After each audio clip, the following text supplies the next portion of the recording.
In today's presentation, we are going to look at numbers again from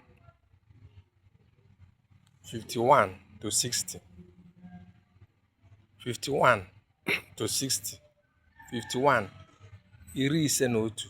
52 iri ise na abụọ. 53 iri ise na atọ. 54 iri ise na anọ. 55 iri ise na ise. 56 iri ise na isii. 57 iri ise na asaa. 58 iri ise na asatọ. 59 iri ise na itenaani. 60 iri isii. Tata bụ Easter. Because anyị na-echeta mbilite n'ọnwụ nke Jesu Christ. I am saying everybody happy Easter today that we are marking the resurrection of Jesus Christ. Happy Easter. Ndewonu, daalụnụ.